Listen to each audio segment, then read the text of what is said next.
आप सुन रहे हैं पिता के पत्र पुत्री के नाम। ये पत्र जवाहरलाल नेहरू ने जेल से अपनी बेटी इंदिरा को लिखे थे। इन पत्रों का हिंदी अनुवाद किया है हिंदी के अग्रणी साहित्यकार मुंशी प्रेमचंद ने और प्रस्तुत करता है गिरिबाला जोशी। पत्र शुरू करने से पहले आपसे एक अनुरोध है कि यदि आप नेहरू जी के संदेशों को ज़्यादा लोगों तक पहुंचाना चाहते हैं तो मेरे वीडियोस को पूरा चलाएं और इन्हें लाइक ज़रूर करें। ऐसा करने से YouTube इन्हें ज़्यादा लोगों की फीड में दिखाता है। पिछले पत्र में हमने मिस्र और क्रीट की पुरानी सभ्यताओं के बारे में जाना। आज के पत्र में नेहरू प्राचीन चीन और हिंदुस्तान के बारे में बताते हैं। पत्र संख्या 21, चीन और हिंदुस्तान।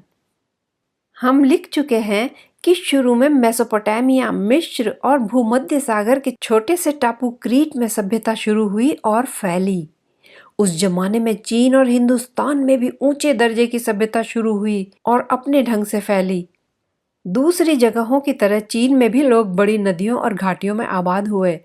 ये उस जाति के लोग थे जिन्हें मंगोल कहते हैं। वे पीतल के खूबसूरत बर्तन बनाते थे। कुछ दिनों बाद लोहे के बर्तन भी बनाने लगे। उन्होंने नहरें और अच्छी अच्छी इमारतें बनाई और लिखने का एक नया ढंग निकाला। ये लिखावट हिंदी, उर्दू या अंग्रेजी से बिल्कुल नहीं मिलती।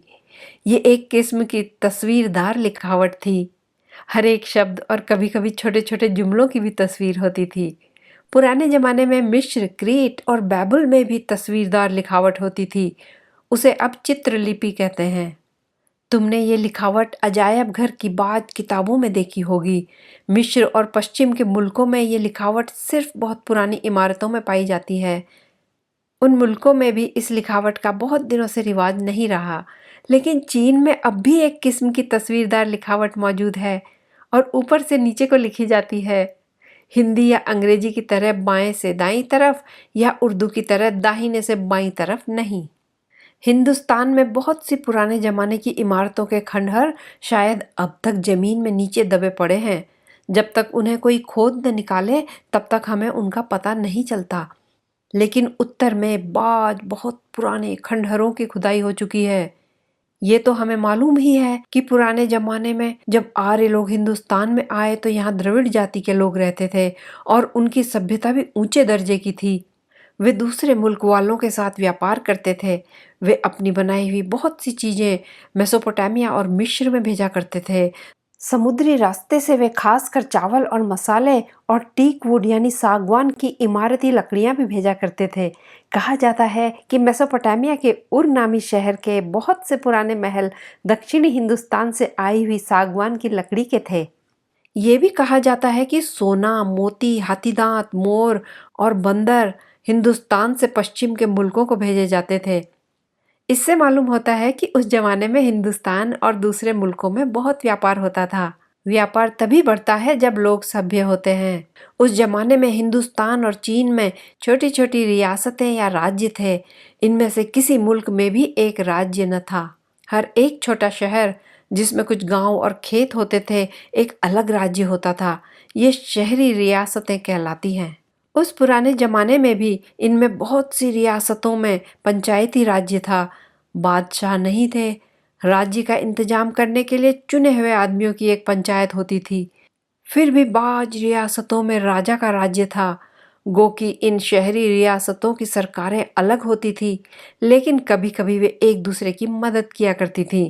कभी कभी एक बड़ी रियासत कई छोटी रियासतों की अगुआ बन जाती थी।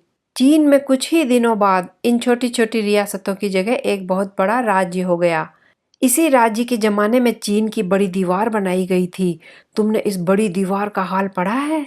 वो कितनी अजीबोगरीब चीज है।